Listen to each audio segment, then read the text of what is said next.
عزادارو، پس جب یہ بی بی اپنے باپ کے غم میں گریا کرتی تھیں، روتی تھیں،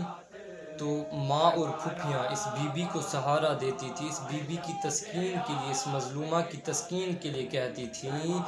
کہ خاموش ہو جائیں، انشاءاللہ آپ کے بابا کل سفر سے واپس آ جائیں گے۔ جناب سکینہ بنت حسین چند لمحوں کے لیے، کچھ لحظہ کے لیے خاموش ہو جاتی تھیں۔ عزادارو، خاموش ہونے کے بعد جب امام حسین علیہ السلام کی یاد آتی تھی تو محبت پدری میں دوبارہ یہ مظلومہ گریا کرنا شروع کر دیتی تھی۔ عزادارو، حالات ایسے ہو گئے تھے کہ صبح سے رات تک اور رات سے صبح تک یہ مظلومہ صرف بابا کے فراق میں، اپنے بابا کی جدائی میں گریا کرتی رہتی تھی۔ عزادارو، ایک رات جناب سکینہ بنت حسین خواب میں دیکھتی ہیں۔ خواب دیکھنے کے بعد جب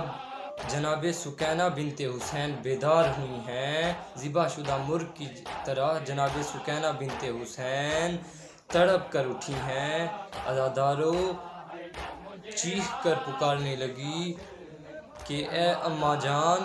اے پھوپھی جان، آپ کہاں ہیں؟ اب مجھے میرے والد بزرگوار ملے تھے اور مجھ سے پیار کیا، مجھے گلے لگایا۔ عزادارو، اس کے بعد جب مظلومہ نے یہ الفاظ بتائے کہ مجھے میرے والد بزرگوار نے پیار کیا، سیدانیہ سمجھ گئے کہ یقیناً یہاں پہ اپنی بچی کی تسکین کے لیے امام حسین علیہ السلام ضرور تشریف لائے ہوں گے۔ عزادارو، اس کے بعد کیا ہوا کہ تمام بیویاں جناب سکینہ بنت حسین نے جب کہا کہ آپ مجھے اپنے والد بزرگوار سے ملائیں، مجھے میرے والد بزرگوار کو مجھے واپس کر دیں ورنہ میں اپنی جان دے دوں گی، تو جناب سکینہ بنت حسین کے ساتھ تمام سیدانیاں، تمام اہل حرم اس قدر گریا کرنے لگے کہ یزید جیسے فاسق و فاجر جب سویا ہوا تھا تو اس خبیث کی بھی آنکھ کھل گئی، وہ بھی چونک اٹھا کہ قید خانہ میں کون کیا ہو گیا ہے۔ عزادارو، قیامت کے مناظر تھے کہ جب سکینہ بنت حسین اپنے باپ کی فراق میں اس قدر گریا کر رہی تھی کہ گویا جناب سکینہ بنت حسین کے آخری لمحات ہیں۔ عزادارو، اس ملعون نے، یزید خبیث نے اپنے ملازموں کو حکم دیا کہ جلد ابھی خبر لو کہ کون سا آباد گھر ویران ہو گیا ہے۔ عزادارو، اس ملعون نے کہا کہ کس مظلوم پر یہ آفت عظیم نازل ہوئی ہے۔ ایسا شور اور ماتم اپنی پوری زندگی میں ایسا شور اور ماتم نہیں سنا ہے۔ اس ملعون کے ملازم نے دروازہ زندان پر جا کے سیدانیوں سے حالات دریافت کیے۔ عزادارو، حالات دریافت کرنے کے بعد ملازم نے جا کر اس شکی، اس ملعون سے کہا کہ جب سے آپ نے حکم دیا ہے